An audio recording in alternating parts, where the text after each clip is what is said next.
something suddenly, all to which he was accustomed. Interpretation is a different approach, even though I think in the end, the theory of progression and interpretation, I think they conflate. But for now, I'm presenting them as separate theories. Interpretation is inherent in the oral tradition, and it is best expressed by the Zohar. The Zohar calls the written law Dina Kashya, and the oral law, the Zohar calls Dina Rafia. For the Zohar, the written law presents a theory or principle which in specific cases can be very harsh. The oral law doesn't present theories. It presents the practical law, which is often softer in nature. Let me give you some examples. Consider the law of capital punishment.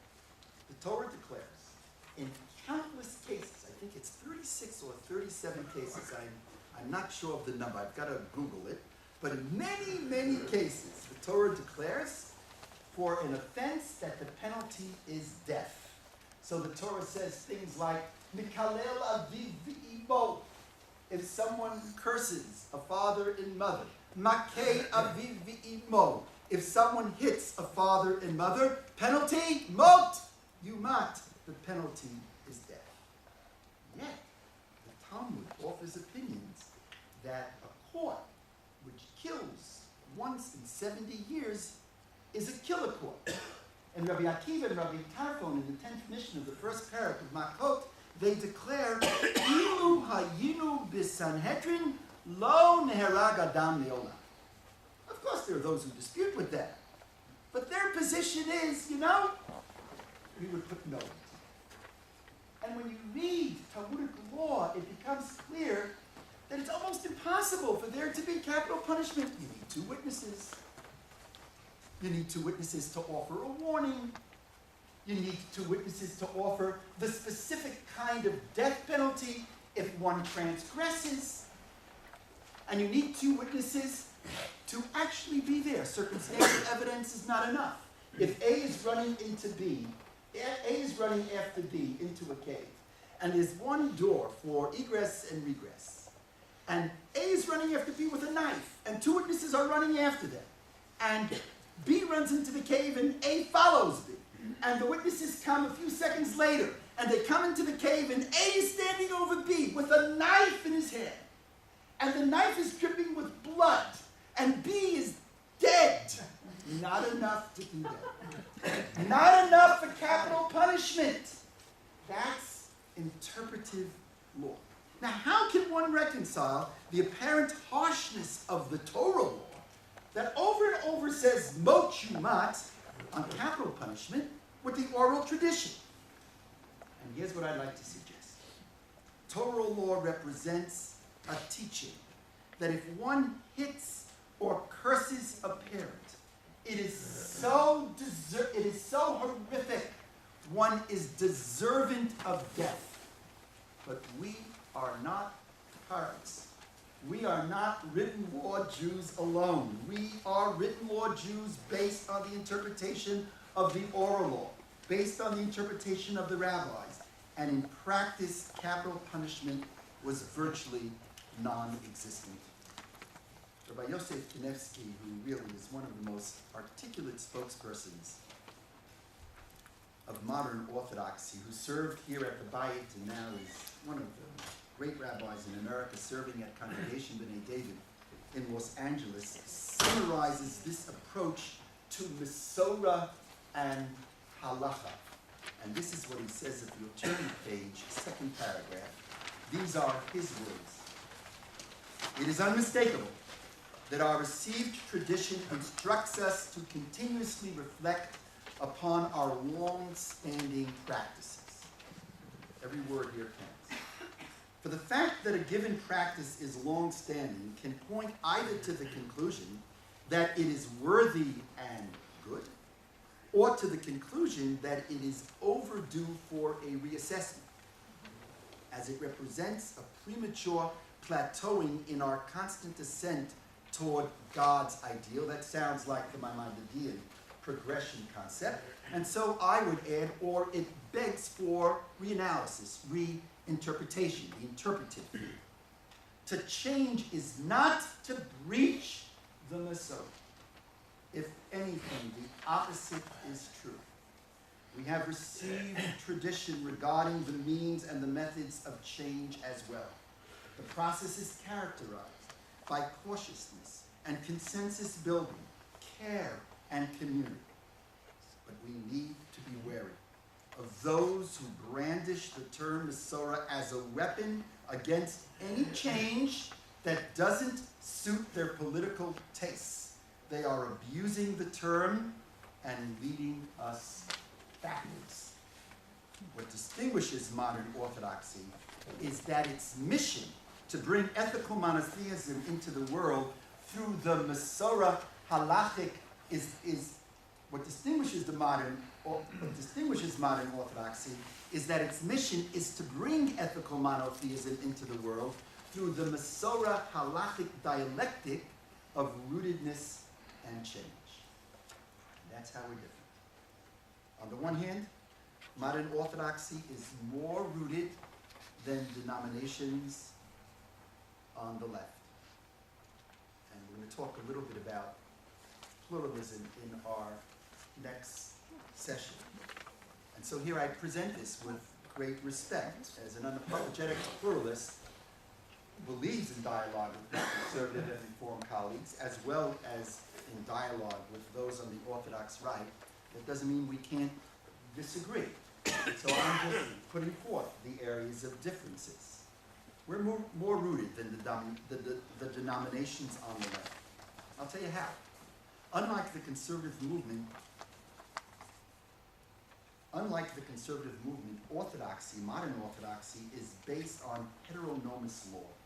Heteronomous law is a law that is external to humankind, a God-given law, Torah Sinai, to which Jews are subservient. I'll give you an example, a very difficult law. The Torah says that a Kohen cannot marry a Grusha. A Kohen can't marry a divorcee. It's very common. There have been tshuvot. The rabbis understood how painful this is, and so they tried to interpret that law. How did they try to interpret it? When someone comes to me with this question and they're madly in love, it's happened very, very often in my rabbinate, very, very often. What do? You really want to check to see, is this person really a Kohen? Moshe writes tshuvot about when we could assume that although this person thinks he's a Kohen, he's not a Kohen. He talks about that. Or maybe this woman isn't a Grusha.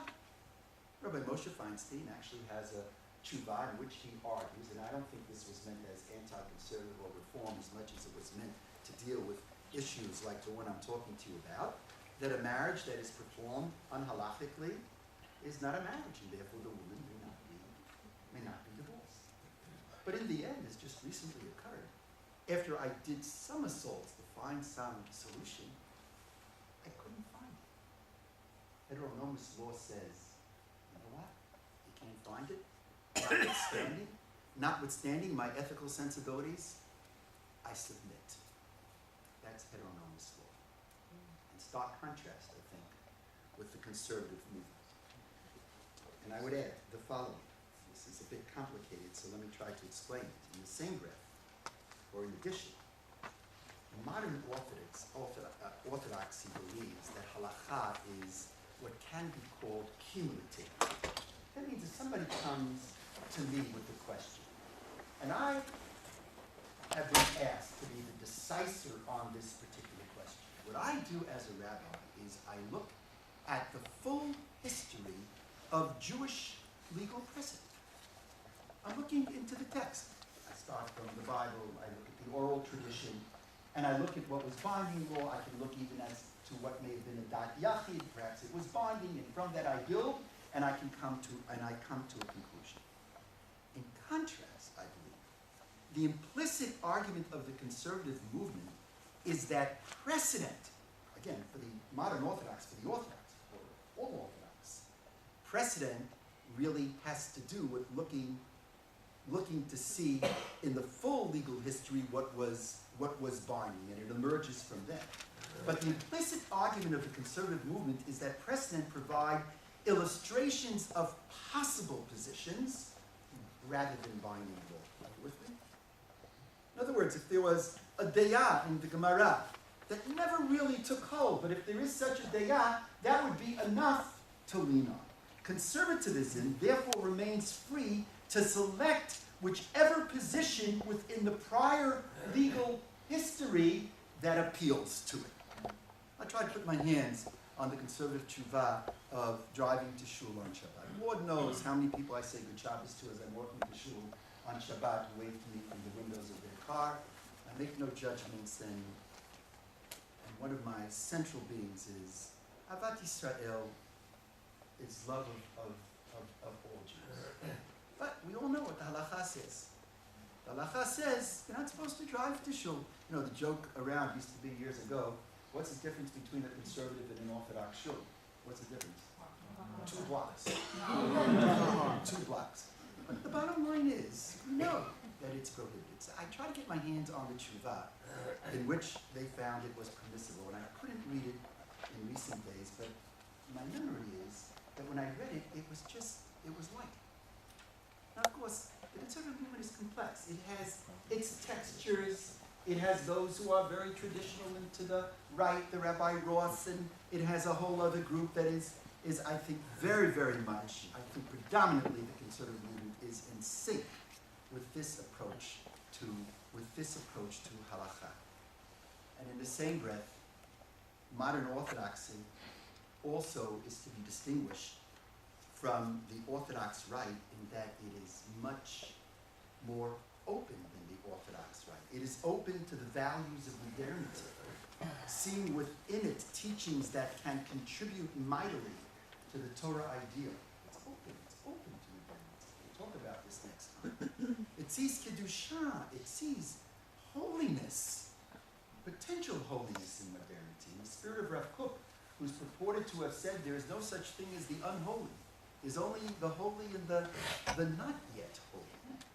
And it is open to individual autonomy, rather than demanding submission to rabbis even on meta-halachic issues. That's primarily, I think, the 2 ways in which modern orthodoxy is different from the Orthodox